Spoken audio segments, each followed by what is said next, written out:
This is the GV Podcast, a variety review podcast featuring two of the three idiots giving their thoughts on cartoons and anime. This is an opinion-based podcast, and there's no way we're saying our thoughts and opinions are objective. Keep this in mind and enjoy the show. I'm back. I just came back from Jupiter, and I got more stupider. No, you went to Naruto. And got... Hello everybody, my name's Mayhem. I'm Jinsu. I'm Duke. I went to Venus. They took my penis.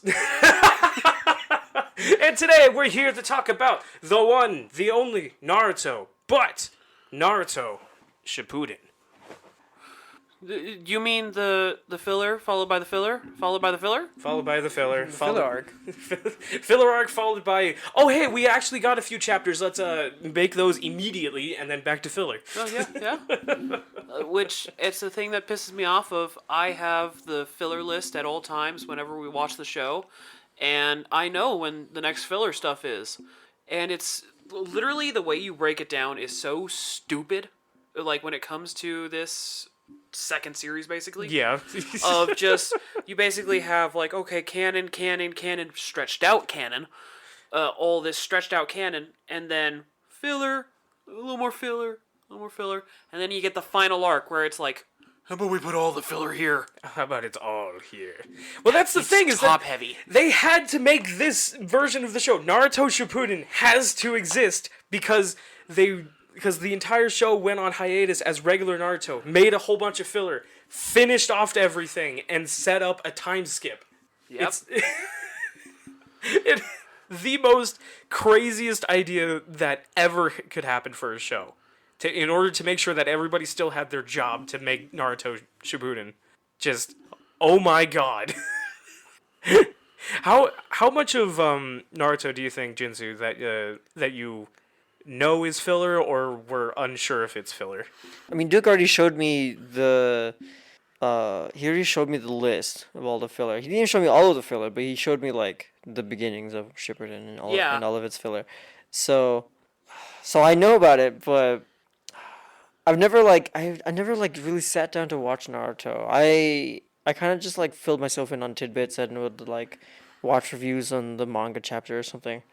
Or like a fight or something like that gets posted on YouTube and you watch the fight or something like that and like what context is given beforehand. If I wanted to learn about the fight, I would look it up that way. But for the most part, it was all just like stuff about people talking about the manga because it's so hard to watch anime. Because so much gets filtered or taken out, or like they just fuck it up somehow. They ruin it somehow, and it's like, okay, well, I'm gonna go look at what the author intended for. Yeah. It feels like it's been commercialized, basically. That it allows the company who wants to publish it, and then also maybe it gets put onto like a different channel or something like that has its own set of rules. So they might have to completely change things for that and all that kind of stuff. Yeah. And then there's the completely different language barrier that could happen in translations. Yeah, like Japanese people know what a Naruto is. American people don't. You say Naruto to an American person, they're going to think the show and the character. Yeah. They're not going to think of the crouton. They're not going to think of the food that you eat. Unless they're especially fans of Naruto. Yeah, unless you're a nerd. Oh my god, I just realized it's a bell curve. What's Naruto? I know what Naruto is. What's Naruto?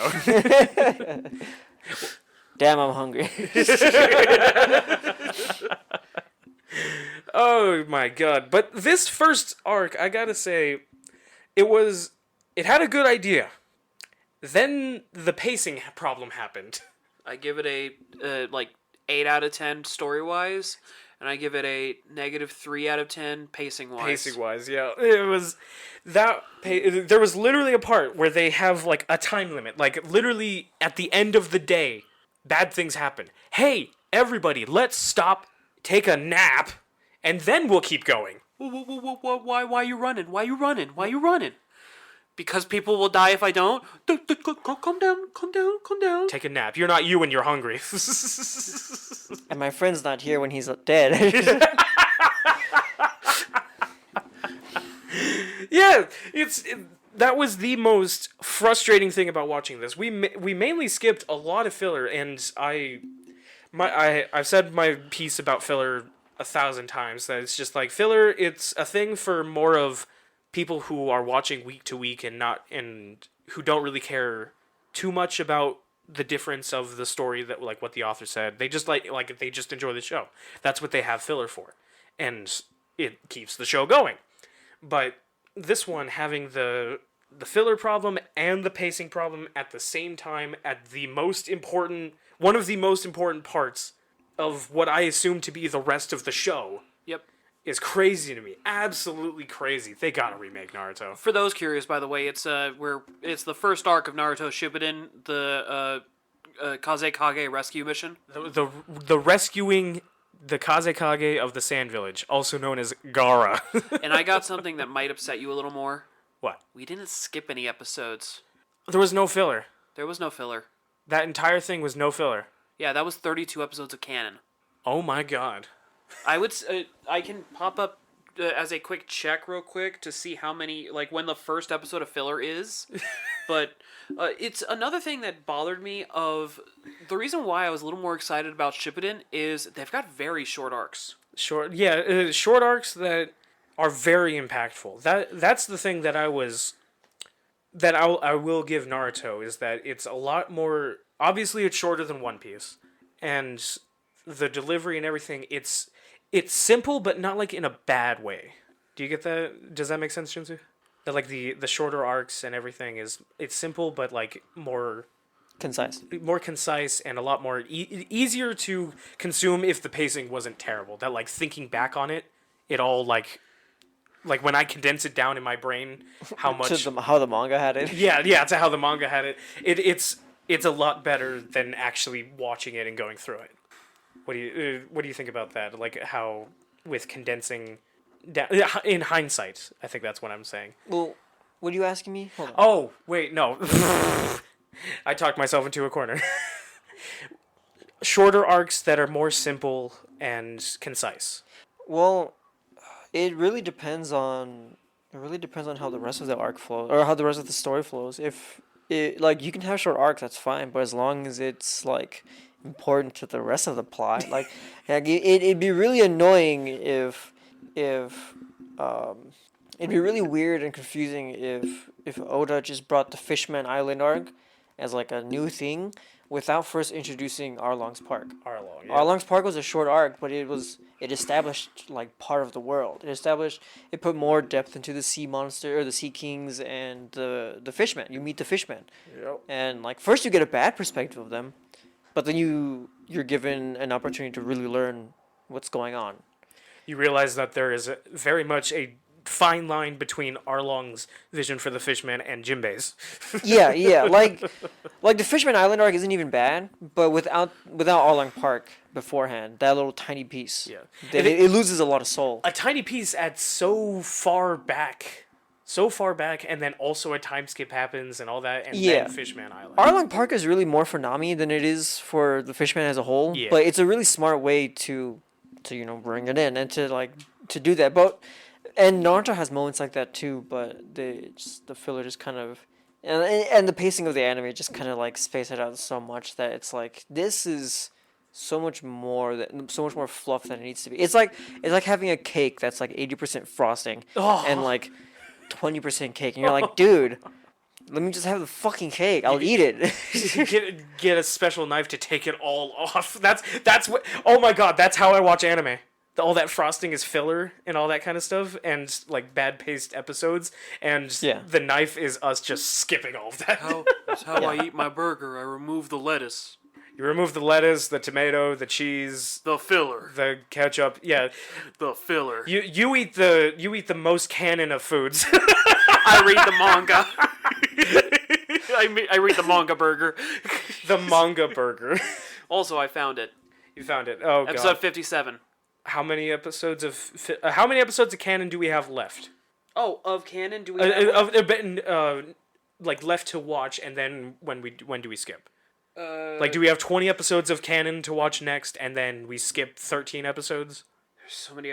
You know the biggest problem with having to count this? What? The biggest problem is that it lists anime canon episodes. Or no, it lists all the canon episodes. It doesn't give you the number. That's fine. All right. But, yeah, it's funny how the canon filler and then anime canon, where it's just like...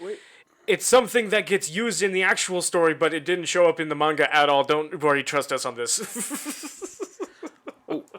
297 total episodes that are canon. Okay. And we watched 32, so we have 260 left. 260 episodes left. Oh, that's just another Dressrosa. I could do that easy. It's like 2 Dressrosas. Yeah. But meanwhile, the number of filler episodes is 203. 203. And the reason why it's a little hard when it came to counting it is mixed canon filler episodes. Yeah. Which is what I would say 90% of this first arc was. Like, if you go to it, it literally, for most of it, has the title Mixed Canon Filler. That's hilarious. All right, let's move on from there, because we gotta talk about how this whole setup for Naruto Shippuden, it allows for... It finally lets us know what the heck is going on with Gaara and Naruto. It finally establishes that. And it also introduces the most important adversary to the entire show, the Akatsuki. It gives us more of a in-depth look on them.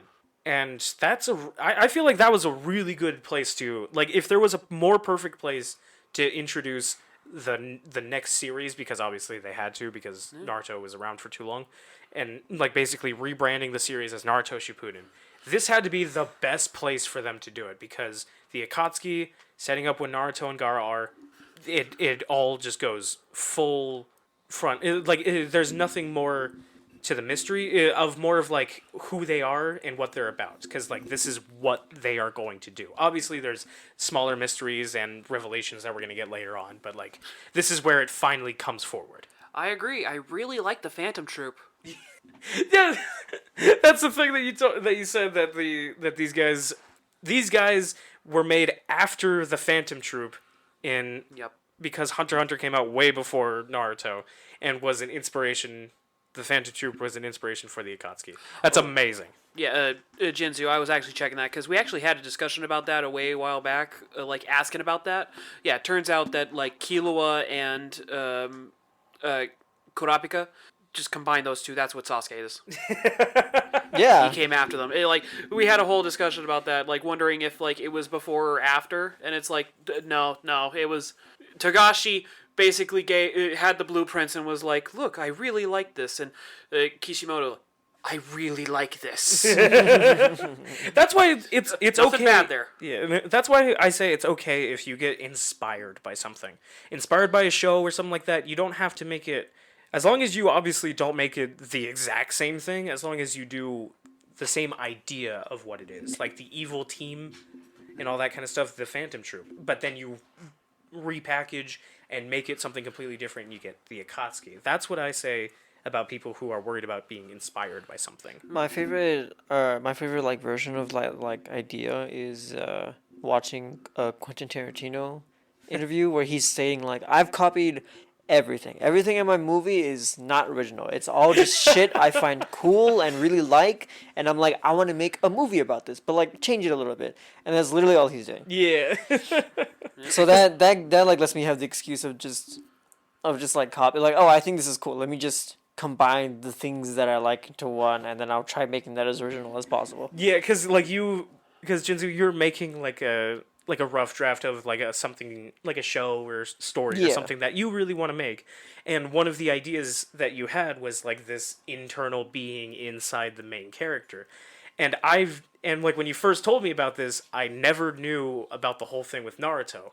Yeah, that was going on with Naruto. So when you told me this, I was like, "Wow, that's a really good idea." And then after watching Naruto, you son of a bitch. Yeah, no, I definitely was inspired by Naruto to do that because it's so cool. It's like, dude, I have this fabled creature that is super powerful, just sealed in this person, and it's like it empowers him, but not to his desires. It's very much out of his control. It's self-serving, but they're bound together. Yeah. So it makes certain areas. It gives like a good excuse for plot armor in certain situations. Yeah. Yep. It's like, okay, well, there's a reason for this. The MacGuffin is inside this kid. We can't kill him. Yeah, and like some characters that like don't have him, like Goku, like he he is the MacGuffin, but he has nothing inside of him that really does that. He has his own genetics and all that kind of stuff. Yeah. It's different. But Naruto, but the way It's that also he turns into the Ozaru. Yeah. But that's not really the whole like shtick. It's like a side thing. That's like something you have to look out for. that got abandoned. I got abandoned, but it's not to the levels of Naruto having the Nine Tails in him, or any of the other Jinchuriki, and have to develop a relationship with this other self-serving Sentient being.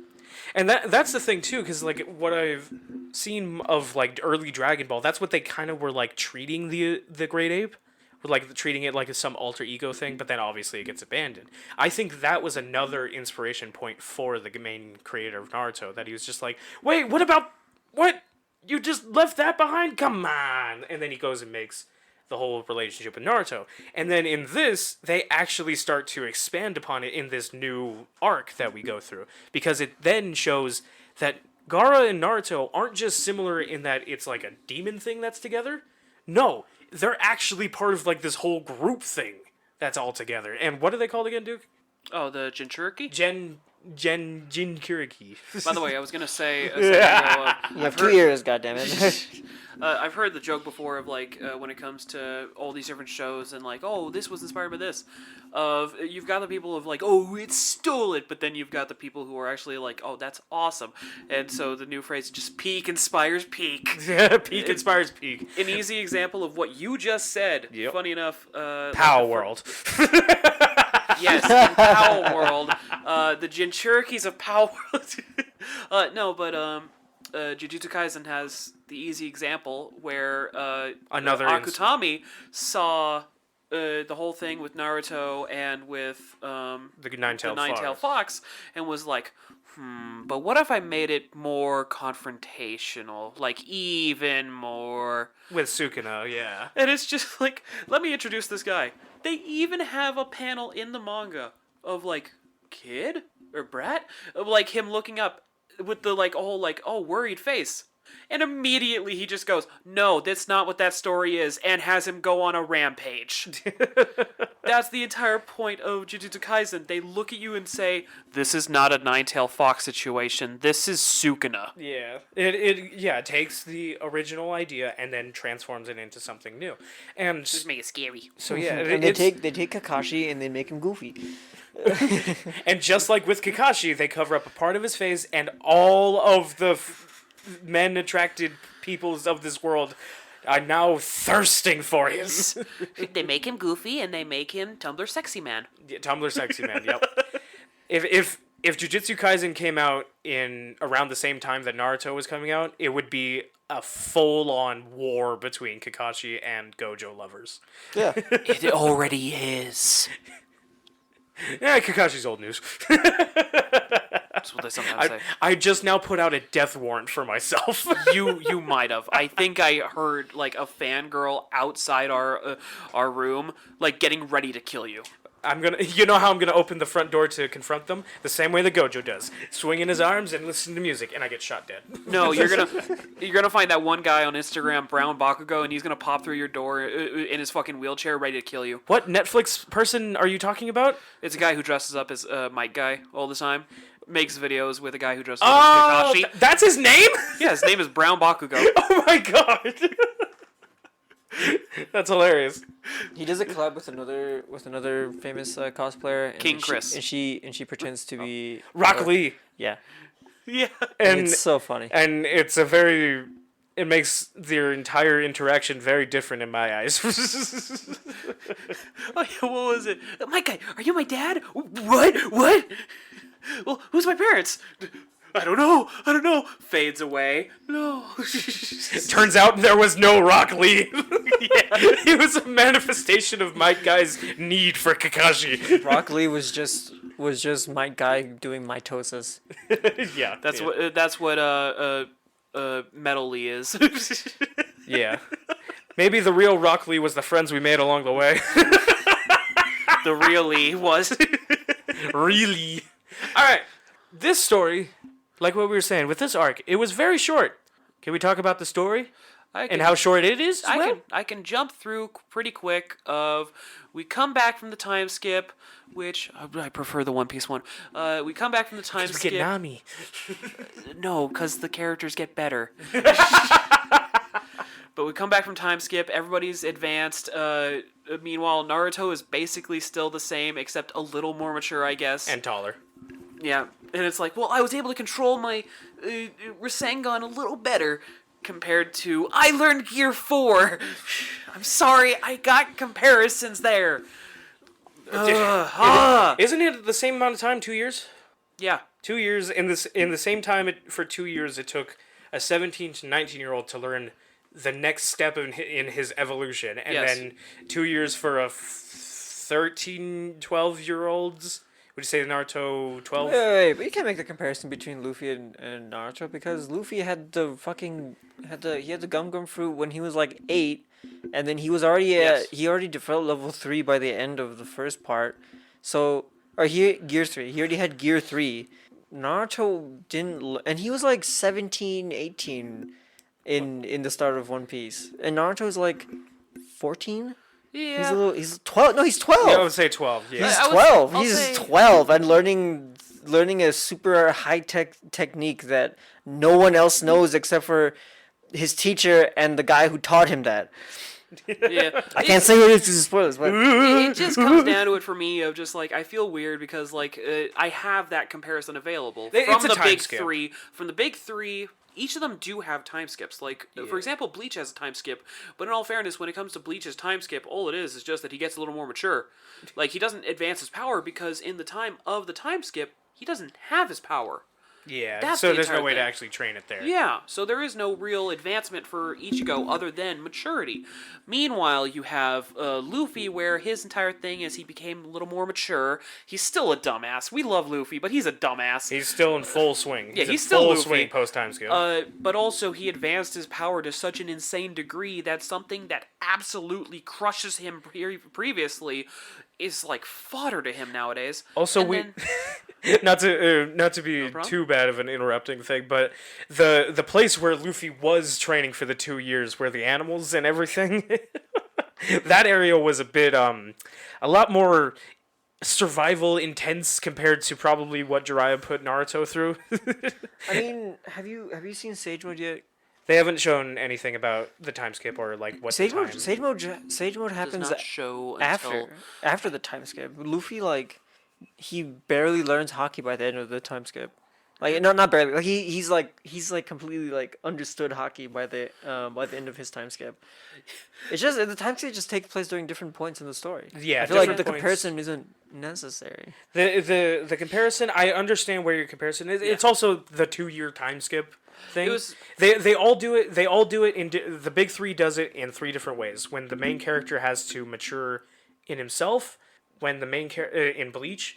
In One Piece, it's to mature and learn this new power system that's about to rule the entirety of the show. Yeah. And then with Naruto, it's...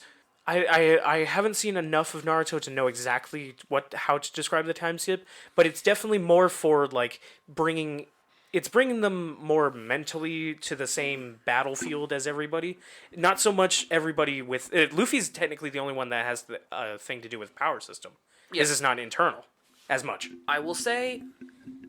honestly, when it comes down to it, of like, I know I'm making the comparison, but I'm not even saying that it's a bad time skip. In all fairness, oh no. When it comes down to it, Naruto's time skip. The only reason I'm busting its chain is because of the fact that we haven't seen. Really, in my opinion, we haven't seen enough of his change. Yeah. Like, they even make a joke about it, of like, man, he's really matured right back to Naruto. And yeah. It's like, that's fun.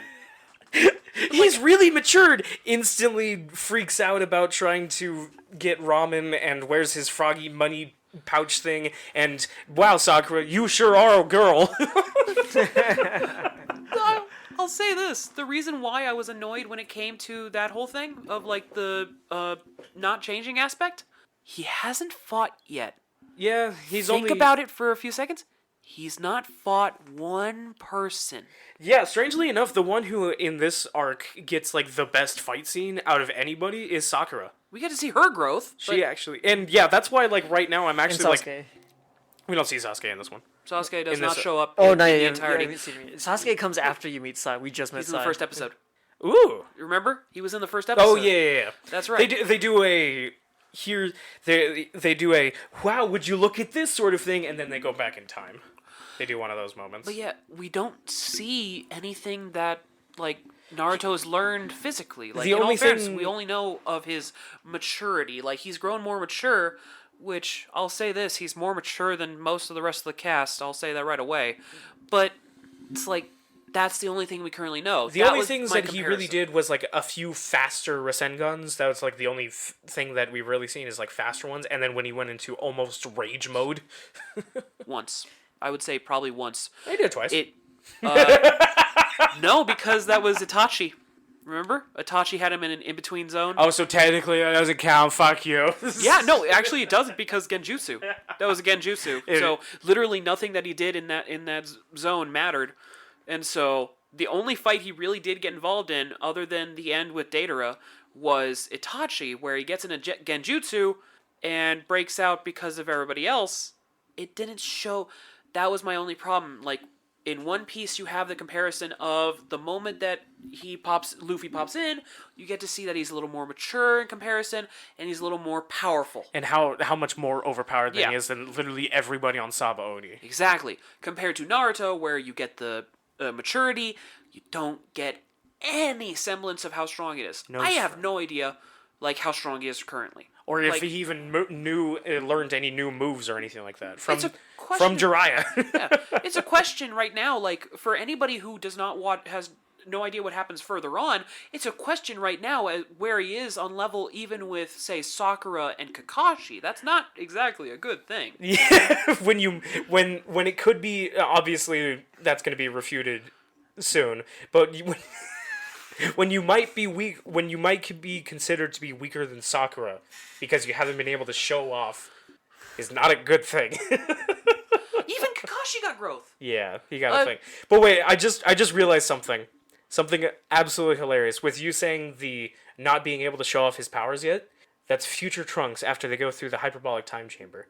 He doesn't show off for quite a while. He's very obviously different. He's very visually different. But he doesn't do anything until he's given the leeway by Vegeta. And I know when somebody's holding back. Trunks. Until Vegeta is fucking done. Yeah. And then Vegeta's back is broken. And then I also realized that Dragon Ball Z had multiple 2-year time skips for More everybody. than 2-year time skips. Specifically with the hyperbolic time chamber. Yeah. That was time skip in a bottle. Yeah. I was gonna say first initial time skip was basically when he's a kid, beats King Piccolo, and then it skips to the next tournament. Yeah, for that time skip, and then the next time skip is when he finally has a kid. Next time skip is before the Cell Saga. Yeah. And then after the Cell Saga, there's a time skip, a massive one.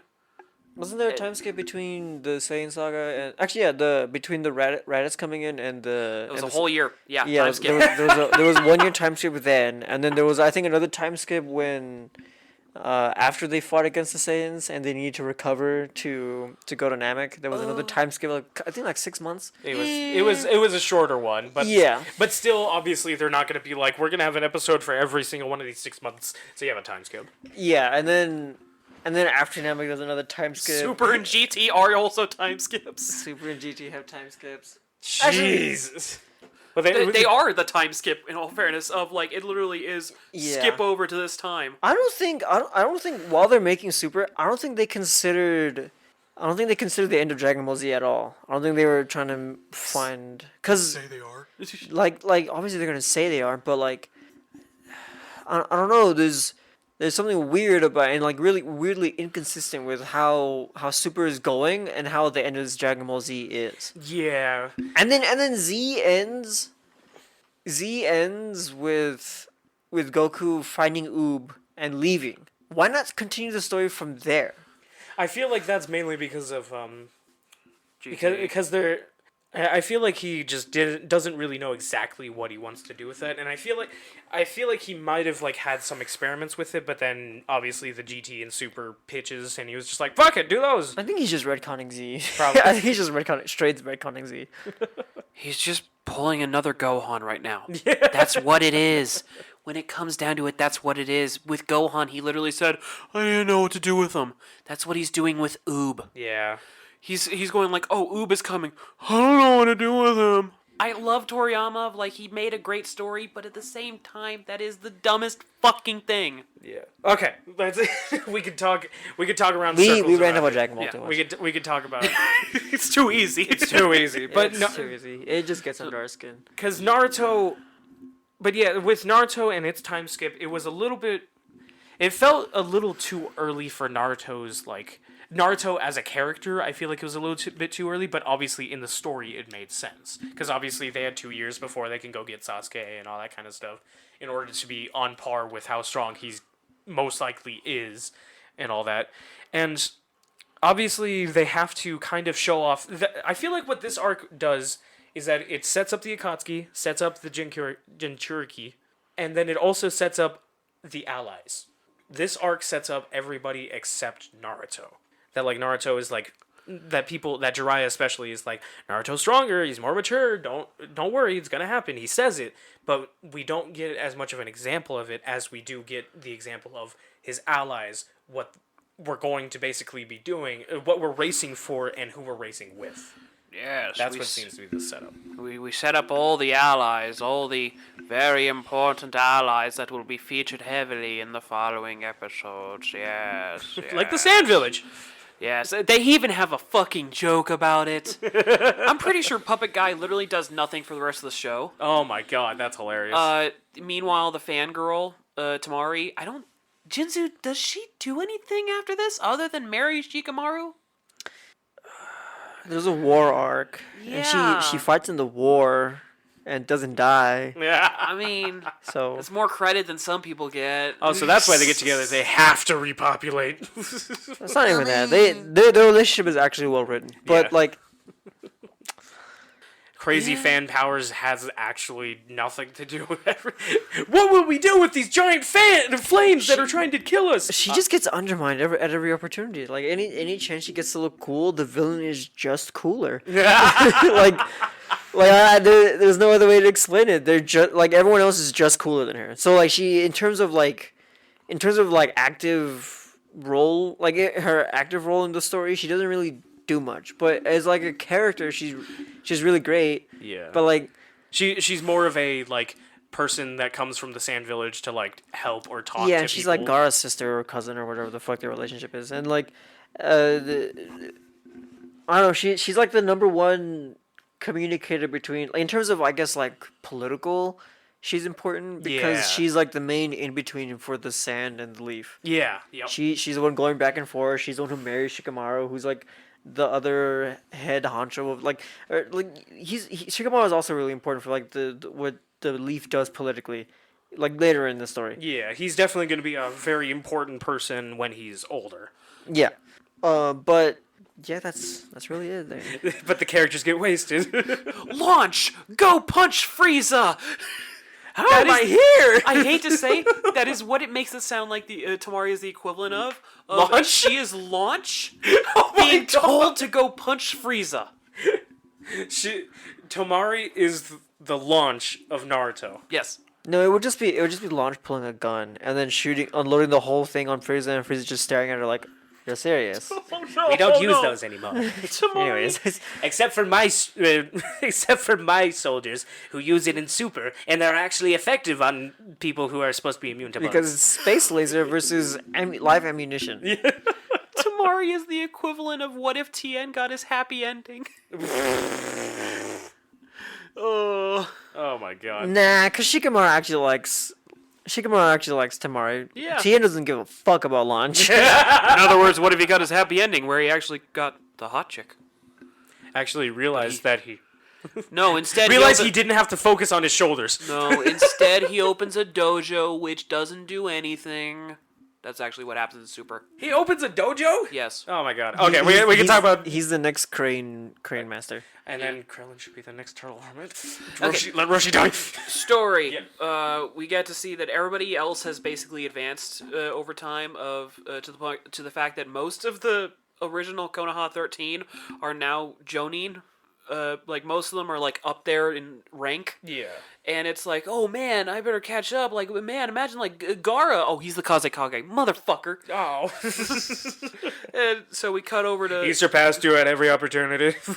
And this is the point when we get two things happening at the same time, which I think is the dumbest thing ever that they happen at the same time. It is the second bell test for Sakura, Naruto, and Kakashi. Which is like, let's see if you can do the bell thing again.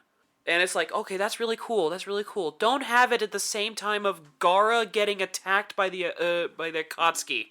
Yeah, it's this super unassuming thing that's supposed to obviously like mean growth. That like if it was its own one episode, it'd be fine. But the fact that it's going on at the same time as the literal kidnapping and a full-on terrorist attack of the Kazekage and the Sand Village, a terrorist attack on the Sand Village. All of this is happening by two members of the Akatsuki, but mainly one of them. But it's still... Remember their names? What? Remember their names? One is, I had it. I said it earlier. Oh my god. Roger Craig Smith. Roger Craig Smith. He's definitely one of the villains. Deidara. And then, Sasori. Yeah, Ichigo. Sasori. You mean Ichigo. He gets voiced by Ichigo later. Yeah, he's voiced by the English voice of Ichigo. Which, we got him in it again. and he's another character that dies. Relatively early as well. Yeah. But yeah, so the Deidara, that's the guy's name? Deidara? The artist. Yeah. He has this clay power where he has his hand, and then there's a mouth in his hand, and then he puts clay in it, and it origami makes out of clay a bunch of animals. He eats the clay, infuses it with chakra, and then like makes it into a bomb. Like a bomb, but it's like in the shape of like a spider that like crawls onto someone and then blows up. Yeah, then he origamis it to be useful. A bird. So he has this whole plan of taking out Gaara.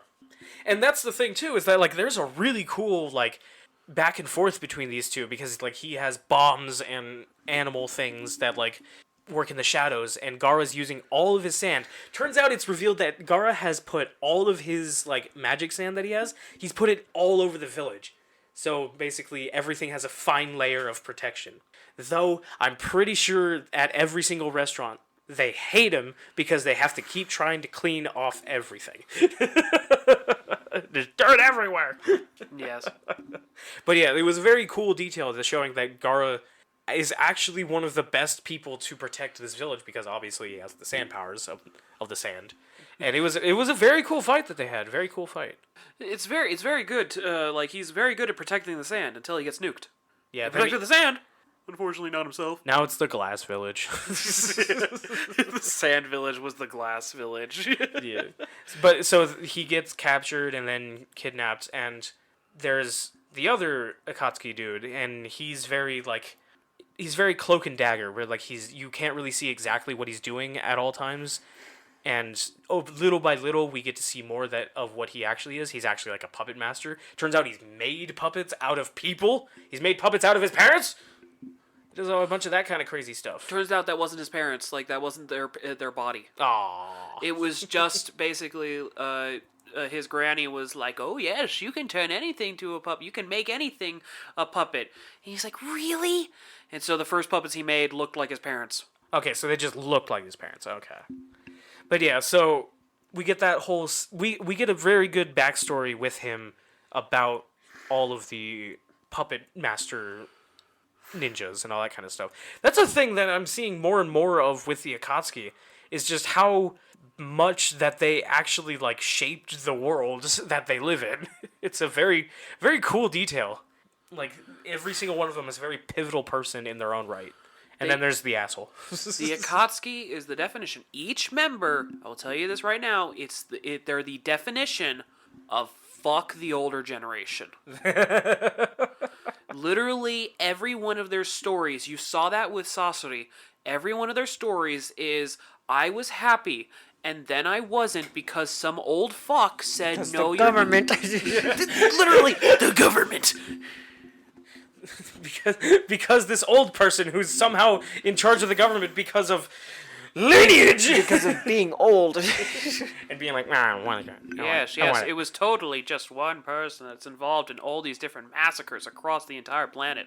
It was totally just one random person that definitely wasn't just blamed for everything. Looks at every massacre in the show. Yeah.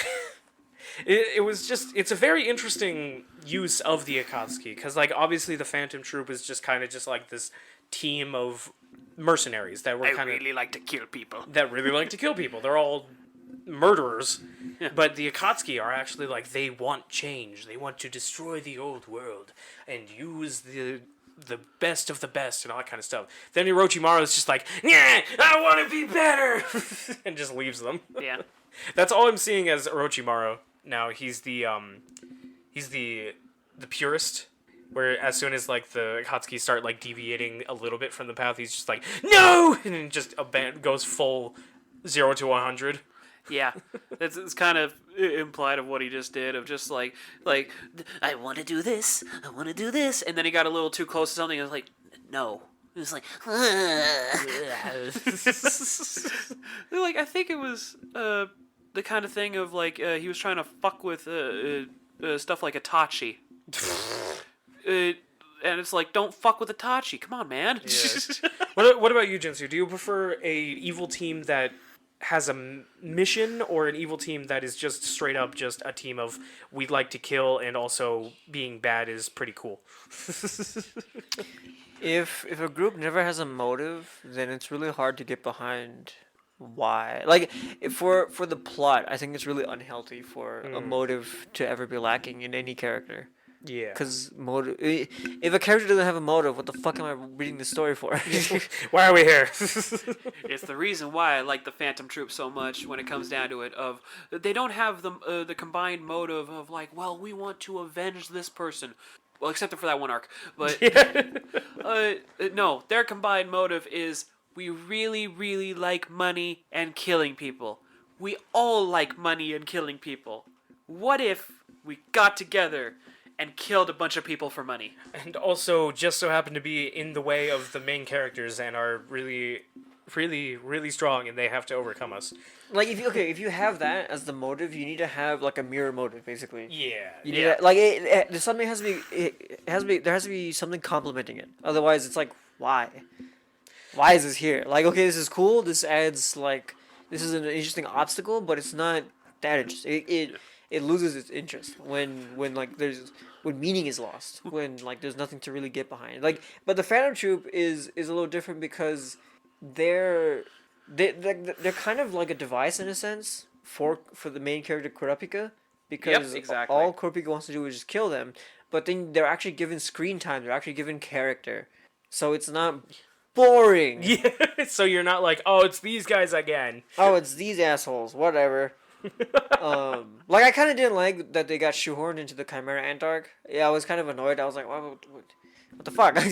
Like, are they gonna do anything at all with the plot, or are they just here to be here and to fuck whatever Chimera Ants are here? Oh, okay. To basically just show that Chimera Ants are over here and what's happening over here, that kind of stuff. It was a power level test because of the following arc. Yeah. I actually have to mention that, of just like, obviously it's not been animated yet, but after where we stopped in Hunter x Hunter, they get a big old focus on them.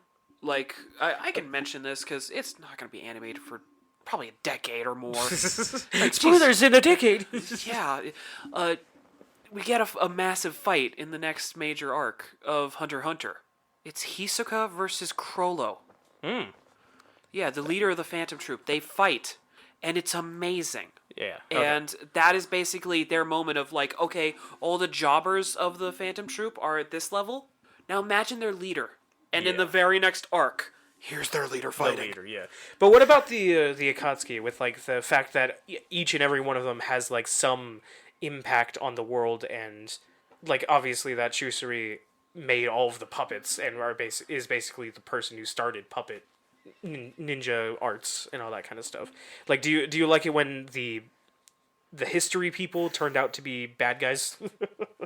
I think it's more interesting. It's definitely more interesting. I think it's interesting when a character goes from being a puppet maker who makes puppets for war into a puppet maker who makes puppets for kids, and it's like fun and it's stupid, and they had like a weird arc in the middle of their lives and changed. But actually, I'm this fucking assassin. Like it's a little more interesting. I'm actually making bombs. Every Batman villain ever. I'm actually making bombs. This is a bomb factory. You know, like, I'm not actually making pies like the medium thinks I am. Well, that's not a pie. That's a bomb. It's made a bomb factory. But they're bombs. So yeah, these two guys, they literally just kidnap Gaara, and anybody who tries to like trail them from the Sand Village, the Tamari and the other puppet guy, they try fighting Shusari. And he absolutely wipes the floor with them. He's Sauce.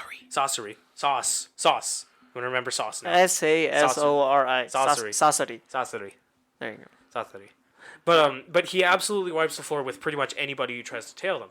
So obviously they ask their good friends over at the Leaf Village, help! And they send a good amount of people, and especially Sakura, Naruto, Kakashi. They're there.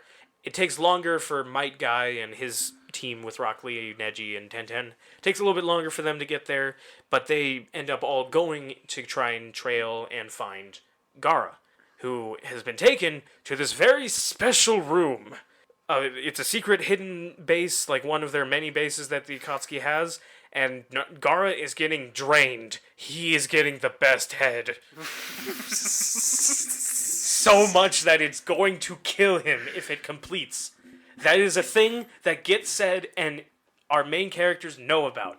And as they're getting closer, they get stopped, and eventually both teams have to fight members of the Akatsuki. Like they fight Itachi, the shark guy, some other new people of the Akatsuki that we see, and all that kind of stuff. And they're full on like taken out. Like they get pushed to the side. Itachi obviously has a bit more screen time than anybody else. Kisame also shows up to fight Guy, and it's a cool fight of just like, yes, I'm so ready for this. Oh, fuck, I'm fighting Guy. Yeah. And then turns out that they weren't real and all that kind of stuff, some crazy stuff, and that's why they seem to be a little bit weaker.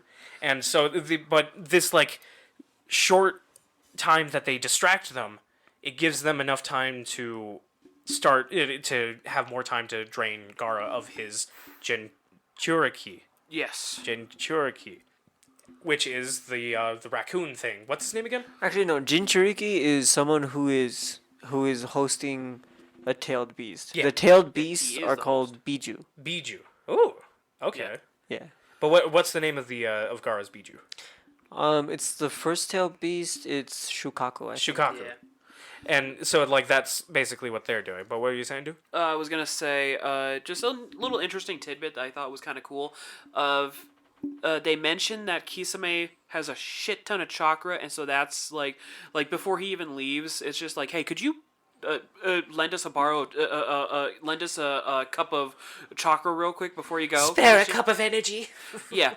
And so I just wanted to mention, because it's a really neat little tidbit of information when it comes to Kisame. He's got so much chakra in him that he is literally described as the tailless tailed beast. Yeah, okay. That's interesting. He is that... The shark. He has that much chakra. That's the reason why he has that specific weapon. He never gets used to that degree, though. Aww. Yeah, it's unfortunate. But, like, his weapon, the entire point of it is that it uses up so much chakra that no one else can use it. It's the kind of thing of, like, say, Tenten, because she's a weapon expert, if she touched it, she could use it for a hot minute, but then... And then she passes out or probably dies from it. Yeah. But meanwhile, Kisame swings it around like it's nothing because of the fact that he's basically a Jinchuriki without a tailed beast. That's interesting. But yeah, so they never use him like a tailed beast because the tailed beasts get more character later in the story and they can shoot nukes. Ooh, very nice. But when it becomes Dragon Ball. But yeah, so there's literally this setup. They know, and everybody knows that they've just been delayed by going through this fight. And they're trying to race to go and find where Gaara is. They know where to go now. And it's going to take some time to get there. They know that by the end of this day, Gaara will be... the Shikaku... What? No, just Kakashi. Stop it. Yeah, all of this like build up and everything that's like, oh my god, they got to get there in time. Hold on, Naruto. I know that you're very involved in this and are very invested with your friend not dying. We need to rest. Stop it. And everybody stops. And at the same time, everybody stops and has a nap. And there's like some people that like they talk. There's an old lady that came with them from the Sand Village. Chio. She's literally like her and Kakashi are literally just talking about Naruto and all that kind of stuff the entire time. They don't even get any actual rest or anything. And it's just like her, but Naruto and Sakura are like asleep. We had a couple neat little tidbits throughout the story up to this point. Like when Chio saw Kakashi, she's just like, "Oh, it's that White Fang motherfucker," and it's like, "Who's that?" "Oh, that's my dad." Oh, we get a little tease of Kakashi's dad, which is very interesting. She's like, "Man, the only person that could ever cure this would be that bitch Tsunade." "Oh, I'm her student." "Why am I the ghost of all my opponents?" Why am I talking? I love Chio, just like the ghost of all of my previous enemies. What the fuck? That's basically what she goes through. Yeah, and she's also helping the son of the Yellow Flash. It was me, Barry. I'm the nine-tailed fox. Yeah. Wait, man. I want you to think for a little bit. Who do you think would be the son of the Yellow Flash? Probably that guy with piss-colored hair. Yeah. Yes, I understand that when people have the same hair color and very, very similar hair structure, that they might be related. They might be dad and kid. Yeah. You very much worried me before when you kept saying, reincarnated, huh? I mean, technically. That would be cooler. It's cool. And also, that would be like a very makes sense sort of thing, sacrificing yourself by restarting your life to capture a beast. And then it would be cool because it's based off of, I think the magic system is based off of Hinduism or Buddhism. Yeah, reincarnation. And reincarnation is a part of those religions, so it would make sense. It would be cool, but instead it's the reanimation jutsu. Jinzu, we're not talking about the final arc yet. No one reincarnates. Shit. Oh wait, never mind. Yeah, yeah, motherfucker. Wait. Some characters are reincarnations. Yeah, but yeah, so they You're finally the spitting image of him. So they finally get to where the Akatsuki are. Oh yeah, for fucking first episode of just Ninetales, just you're the spitting image of him. And it's like, I'm not going to repeat the name because you don't know. You remember the name, maybe. I don't know. Also, you didn't say it, so you can't repeat something you didn't say. You saw the first episode. I hate the Ninetales English voice. His name is Kurama, by the way. I hate the Ninetales English voice because it's just some dude going. It's the stupidest thing. After he has such a cool voice in the Japanese dub. Oh, that's funny.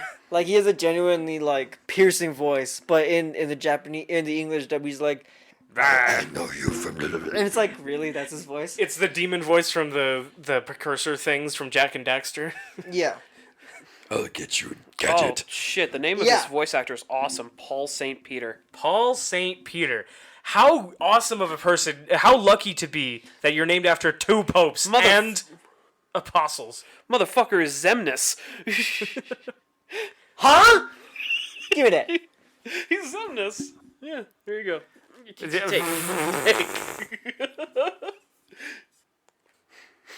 Oh, he's Wendigomon. Okay, so you know how Wendigomon sounded? Vaguely? That's...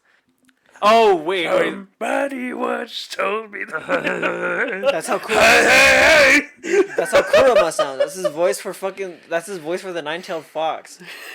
It's so lame. But he's also Zemnis from, Kingdom Hearts. I don't care about that. It's Kingdom Hearts. His voicing as Zemnis was good. Yeah. His voice as Zemnis was really good. Why didn't he do that voice for Kurama? Why did he go for the... You're the spitting image of... Like, fuck off. Go back. Who the fuck was You have to go back.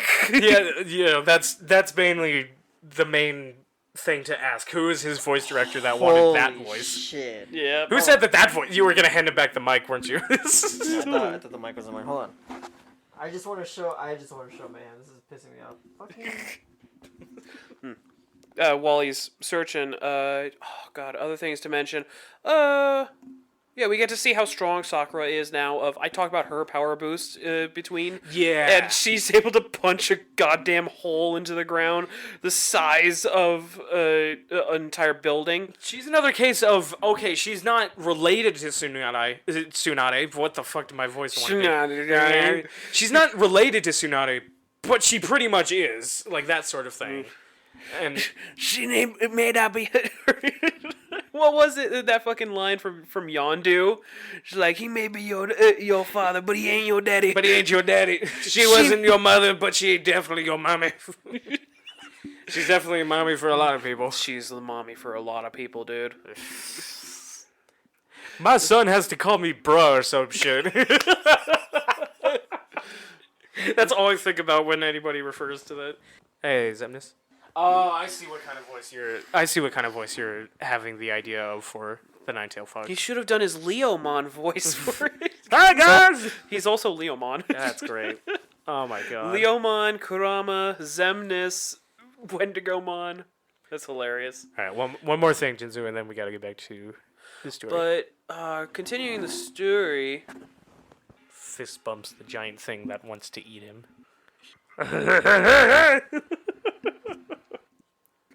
Like there's a scene where they're like teaming up, Mike. and they're like, yeah, let's do this, and Mike. they're like teaming up and like, yeah, let's do this, let's do this, and then and freaking Kurama's like, I'm behind you, Naruto. it's like, oh, fuck off. Man, Is this spoilers? this is definitely spoilers. This is absolutely spoilers. Jinzu spoils me on something again. Fuck, he's not talking. He's just sitting there. Okay. We gotta talk but about We'll when- see that in like 200 episodes. That dude. one little part right there, I know of his voice now. Like it's. I do like it. It sucks. It fucking sucks. That's No hilarious. disrespect to the voice actor, but you. But you should have not listened to them. No disrespect to the voice actor. All the disrespect to the voice director. There you go. Yeah, so So anyway, Puppet Guy goes off to fight Sasori, loses heavily, and so has to get healed by Sakura, who cures him of his poison, and they make their way in this super stupid, stretched out episodes. But yeah, it's like 5 episodes that we literally just skipped over, and literally no progress was made. There's a 5-episode time where it could have all been put into one episode, and we would have been fine. But they finally get to the door of the Akatsuki base. And it takes 2 episodes to open it. Yeah, because they actually do a really interesting thing where it definitely feels very video gamey, where there's 5 of these tags somewhere that have to be removed at the same time, that they have to go and find it. Thankfully, Might Guy and his team get there, so they can go get the other 4. And so... Just hit the pause button. Okay. So they uncover all 4 of the things. They have these weird World War II era walkie-talkies that they talk to each other. Yes. Guy. Yeah. Because one of the best scenes. In Having the entire to arc. concentrate. That was not a concentration. That was, okay, all hands in front. Lee. Oh, I got it. Oh, it was That was the best scene. Okay, so to describe what the fuck you were talking about was a guy wanted to do the team go thing where everybody puts their hands in and does that, but Guy just stood there with his hand out and just going and then only Rock Lee understood, and then 10-10, and then Neji was just like, I hate it here. Yeah, the easy one is looking at Jinzu as the Neji.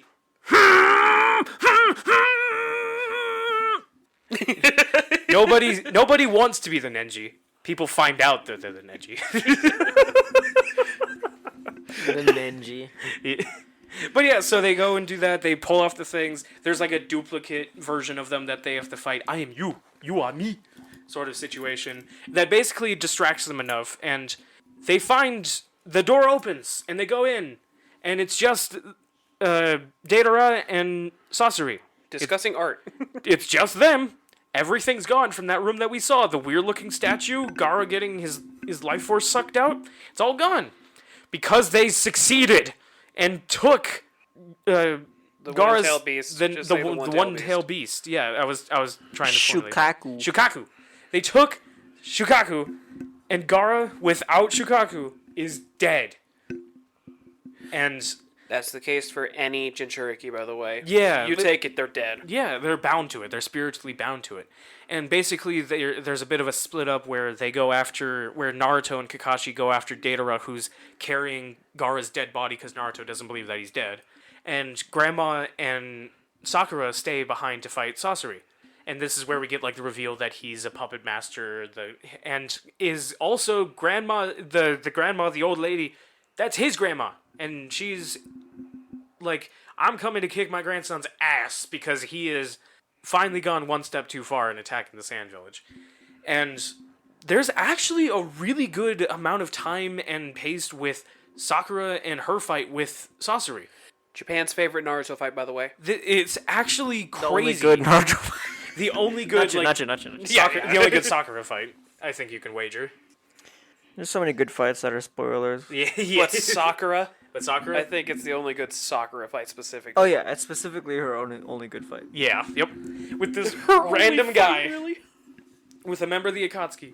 She gets controlled by Grandma as like a human puppet sort of thing, and they have a really good like back and forth of like they overcome one version of his puppets. He has another puppet waiting, like that sort of thing. Then he unleashes 100 puppets. Grandma has 10, and Sakura's on her own. She finally like starts working on her own and is on par with those puppets.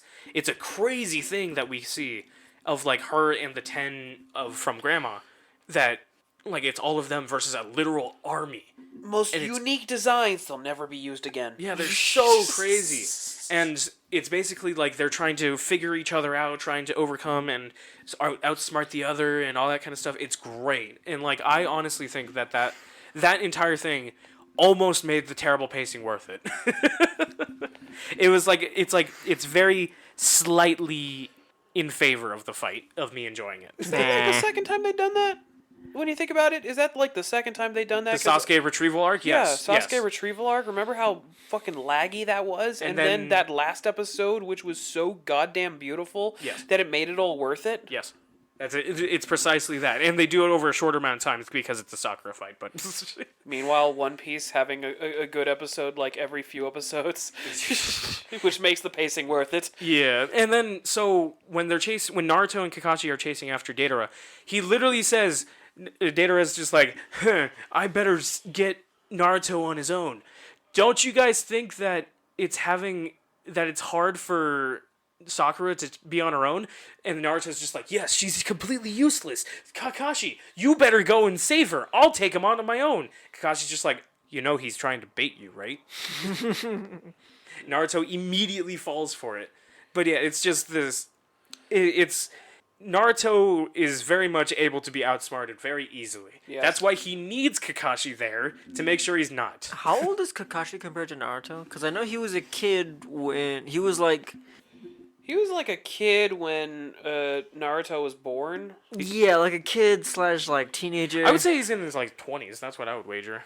Yeah, because Naruto's like 12. Now he's 14. So he would be... Yeah, now he's 14. First part of the show, he was 26. So 28. Second anime, he's 29. 29, okay. Huh?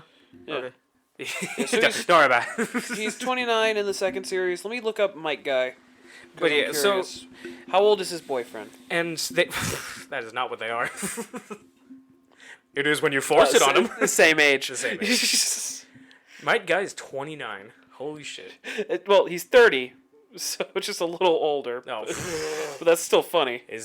Am I on the right earth that 29 and 30 is not considered the same age? He's 27 at the end of right before the time skip. Same age as Kakashi. Yeah. In other words, it's off by literally, I'm guessing, like a couple months. Yeah. So yeah, they're the same age. It's funny, but so... Shinsu, you're 24. We're not the same age. Right. Quite literally. Quite literally. But yeah, so that's just basically what they're doing, where Deidara's just trying to find little ways to get Naruto and Kakashi away from each other so that he can take credit for another Jinchuriki. So that because then that makes him look really good in the eyes of like the leaders of the Akatsuki. And obviously Kakashi ain't having any of that. Kakashi reveals that his Sharingan eye actually has an extra power where he makes it extra strong, and then he could create black holes to another dimension.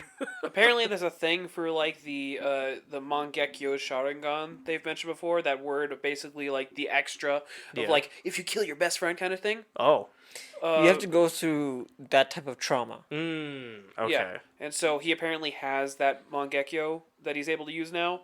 Guy. So who was his best friend that he killed? Dude, Guy sitting right there. Maybe he But took I'm his right eye. here. Just imagine Guy right there as he hears this explanation. But I'm right here. You haven't killed me. Yeah. Obviously, you're not strong enough, Kakashi, because you would have had to have killed me. He's sitting there smiling, and then just you see tears erupting. You didn't kill me. You didn't kill me. Still smiling the same though. But yeah, so literally the entire time he's Datara's literally just full on just thumbing his nose at Naruto, and Naruto is fully falling for the bait, and he's getting more and more into his rage mode, and we get a nice little taste of the one-tail version of the nine-tailed fox, like chakra eking out of Naruto, and he goes full on like anger, gets the red eyes and the fangs and all that kind of stuff. He has an aura around him that makes him look like a fox. And he's very much losing it. And Kakashi goes, and pulls out a literal piece of paper that has it has off on it, obviously in ninjutsu terms. Off. And he puts Holy the off shit. switch on Naruto. Yeah. Want to describe that ability of Kakashi's? He's got a black hole. Yeah. It wouldn't be a spoiler to mention the name of it. It's called Kamui. Kamui. I think. It's named after a Japanese Shinto god. I think All of the superpowers regarding the Mangekyo Sharingan are named after Shinto gods. I wonder if I that think has it's a called, relation like, to God's anything. sovereignty or something like that. Oh, Jesus. Yeah, let me look up Kamui. Japan has such cooler names of stuff than us. I know. There's so you know how in Street Fighter there's the raging demon? Yeah. In Japanese it's called the Shungoku Satsu, which means I forget what Satsu means, but Probably the thing that in English is just a little bit different. yeah, a little bit cooler. And then there's a character who's supposed to be like evil Ryu, but like Ryu grows and separates himself from his evil side, so his evil side kind of becomes sentient, like King Piccolo. Sonic and Shadow, yes. What? What the fuck are you talking about? Anyways. I have theories. Never mind. Don't talk about it. Well, your theories are wrong. Sorry to throw a brick at your fucking window, but Sorry to burst your balls. so evil Ryu becomes like his own entity and becomes Kage, which just means shadow. But his raging demon, before he does it, he says Rikudo Osatsu, which means 6 paths murder way or something. Oh, that's awesome. Well, I found it, by the way. What is it? The literal English is authority of the gods. Authority of the gods. English games sometimes will call it the divine threat. Jesus. Alternative names are apparently the space-time migration, in reference to the fact that you are taking something to another dimension. Yeah, well, because he The rips... Kamui dimension. He rips his arm off. Datara's arm gets full on ripped off. The one that has the hand, the mouth in it. The hand that has the mouth.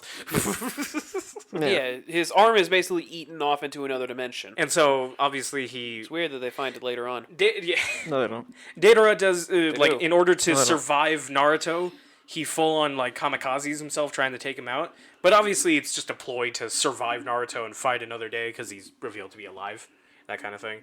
And after they finally defeat Susuri and... Sasori? Susuri. And then I'm trying to say it enough times, and then developing into actually saying it correctly. This is What? Just say it correctly. But here's the thing, Jitsu. No! I'm dumb.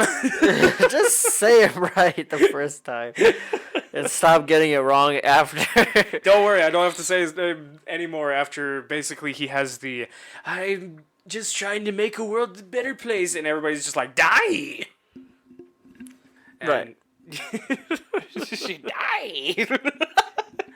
But yeah, so obviously everybody's just like, yes, we're okay now, and obviously Guy and his team take out their doppelgangers, that kind of stuff. They all meet back up at Gara's dead body. Yeah. And Grandma goes, you know what? He deserves to be in Boruto more than me. You know what? I'll give him the kiss. I'll give him that. He's got a bad haircut to get. And she sacrifices her life in order to revive Gara. And Gara's back. Gara's alive. Wow, consequences. At least the old lady's dead. Wait. At least. Turns out the next villain. turns out she only traded like what years she had left, so Gara only has like 4 years left to live. That was actually the case though. That's actually a thing they say of like the entire point. Her remaining like, lifespan. She gives him her remaining lifespan. Then he shouldn't be in Boruto. He should just not be in Boruto. The reason why he's able to get to Boruto is because Naruto gave some of his. Ah. Oh yeah, he does. He doesn't give his own. He gives the Nine-Tailed Foxes. Yeah, he basically gives chakra. He gives chakra to the old lady because she wasn't going to be able to give everything. She wasn't going to be able to give everything. Like she was starting to. She was starting to, and then it actually, like, she was failing because she didn't have much time left. So Naruto gave energy. So that's why Gara and Naruto might live for the same amount of time. That's interesting. Wait. Gara goes to Naruto, you're in me. He finally gets, he finally lets loose and is, like, goofy now. Yeah. Immediate question, basically, of, like, wait, if it's essentially, like, his lifespan is what he gave, and it's, like, equivalent to his chakra, does that mean that he's gonna live for longer than like most people live an extremely long time? I think it's like it's a ratio he'll be killed thing. off for plot in Boruto. He'll be killed off for plot. Yeah. The tail beasts are later revealed to be beings of just pure and raw energy. Oh yeah. So maybe I don't know. Maybe what's his face? Maybe Nine Tails was like, yeah, I can give him like 40 years. That's nothing to me. 40 extra years. Yeah, he'll die at 69. I think it'll be nice. Assuming he doesn't die in war, because there's no way another war isn't gonna happen when he might die again. You mean we already passed the war arc that you alluded to? But yeah, so basically that's kind of the end of it. We do, like, they all go back. They have the funeral for Grandma and all that kind of stuff. It's terrible. It's sad, and we get to see a little bit of the aftermath with the Akatsuki, as we see this other guy with a very unique mask that I've seen in a meme. Who is very much acting aloof, and what was his name again? Toby? It was Toby. His name is literally just Toby, and he's just like, hey, maybe I'll be an Akatsuki now. Like being that kind of aloof, goofy, has high aspirations. I want to spoil this so bad. I want to spoil this so bad. Don't! I do too! And I wonder if he's gonna be more important than it seems. No, not that. I want to spoil like Everything? No. Just one tiny little thing. Which eye does he only have? It's the right one. It's his right eye, right? He only has his right eye? Oh! Why'd you say that? Dude, come on, he's great at math.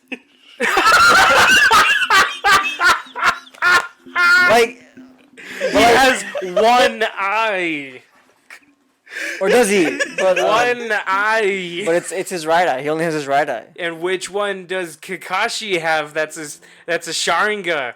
His left eye. The Sharinga? Sharinga.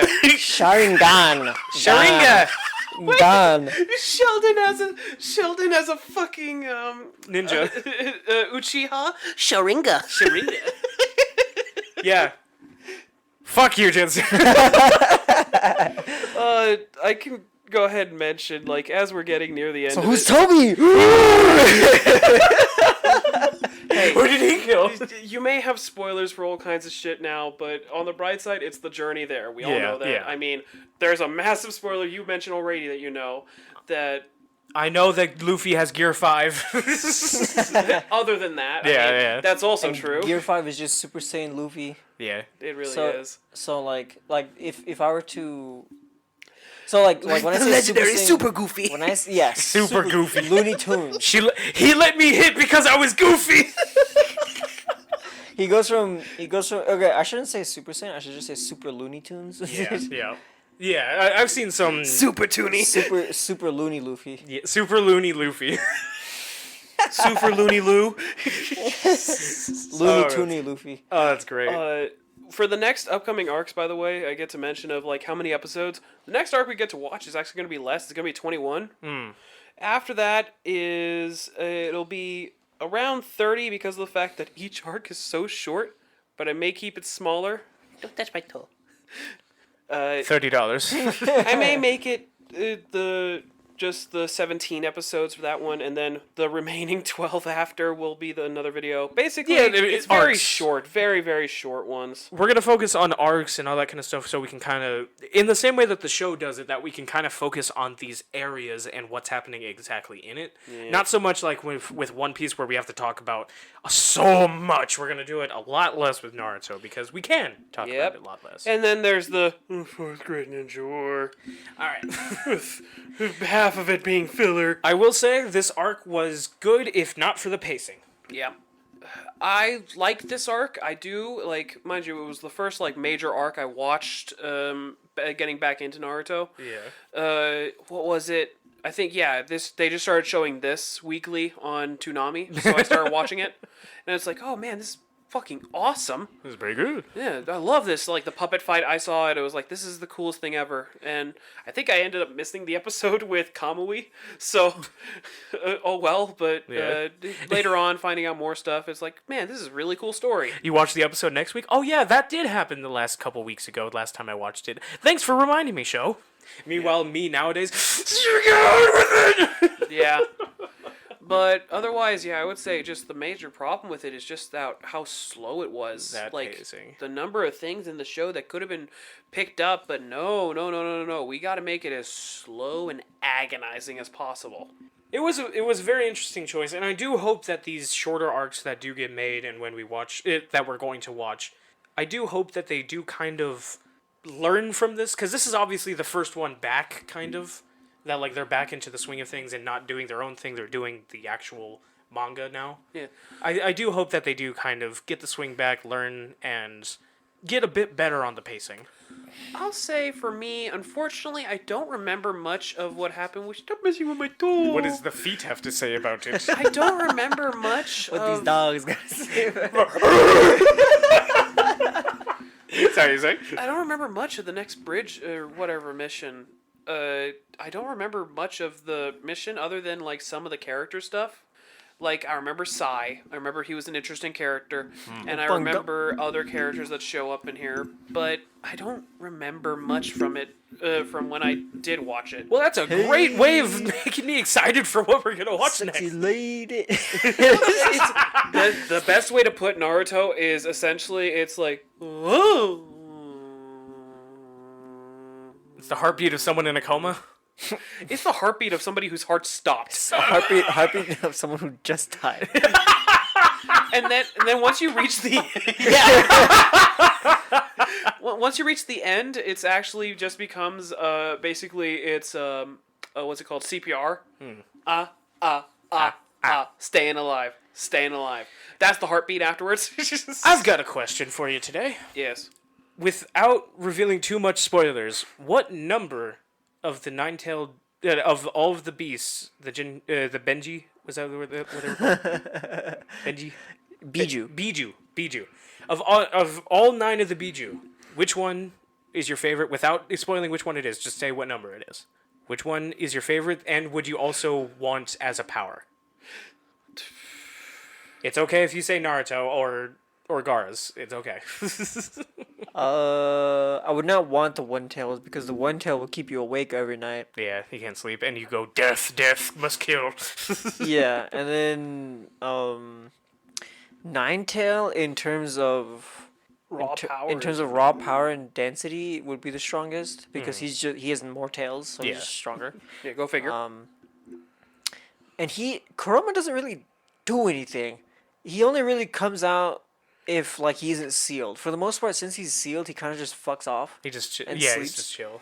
And when Naruto gets angry or when Naruto's about to die is when Kurama really like starts. I care. Like, okay, you woke me up. So without too much spoilers on the other beasts, what number do you think you like and or would also like their power that they give?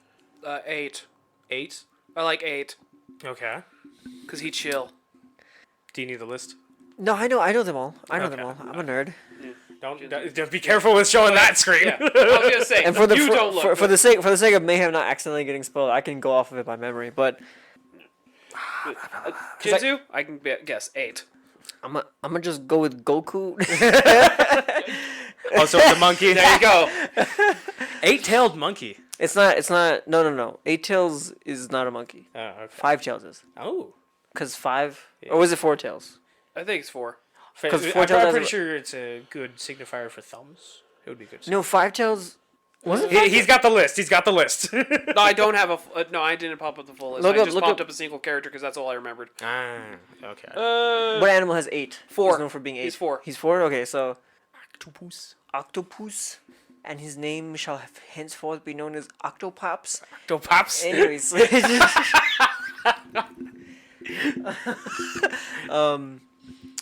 Because out of I would go with 4 tails. You go 4? 4 tails or 7 tails. I really like 7 tails. 7 tails looks cool. Interesting. Okay. 8 tails is my favorite. Because of the so 7, 8, and out of the 2 that I know, 1 and 9, I'm gonna definitely go with 9. Oh shit! He read. You tell me 7 tail. Oh shit, that's actually fucking cool. What? You never met Spoiler. I didn't remember what he looked like. You never remember like, 7 tails? I didn't remember It's that's a what bug. this motherfucker really said he is playing Pokemon right now. He wants Heracross. Now I get you, Jinzu. I understand completely. I'd love to show you, but Because- obviously, Because when when we You can see show more, I think you can show the Jinchuriki because the Jinchuriki doesn't. no. The Jinchuriki won't really. They don't do anything. They're like it's like the fucking council of like previous avatars basically because they're all dead. But they look cool. well, yeah, there's not much you can tell from that. Oh wait. Oh, I'm thinking of the 5th tail. Fuck. Okay, in all fairness, I don't remember anything No, she does. she has a 7 tails Jinchuriki. That is a 7 tails, but There's a girl who Naruto can understand. Oh God, what does she have in store for her? Wait, did you say 4? I could show. I'm gonna stand over here. Oh, so okay. it's I harder. was thinking of 4 of the 4th. Wait, no. Careful with the phone next to Mike. Mr. Turtle Herman himself. Because the more that we watch the show, obviously, I'm going to see more of them. So Yeah. I want. That's why I want to ask now, which ones is your guys' like kind of 7. 4 favorite ones? So 7, 8. That's very interesting, and I am excited to see more of them. I am excited, though. I do say for right now, with only knowing 1 and 9, I'm okay with 9 more. They remember the Akatsuki so far. It's still Itachi. Still Itachi. It's still Itachi. It's still Kisame. I'm still just like, because it's like, because his whole like story lore thing that I'm just like, what are you? What is your thing? Like I still have no idea about what exactly it is. I have ideas, but it's gonna be nothing compared to what we actually get. Yeah. It's obviously Itachi is definitely one of the most favorite characters of Naruto, I would wager. So it makes sense for him to have a really good thing to back it up. He's better brother Illumi basically from Hunter x Hunter. Yeah. What about you, Jinzu? Jinzu, I'm gonna derail what you're looking up right now. I'm gonna derail it. Favorite member of the Akatsuki, without spoiling too much. Well, never mind.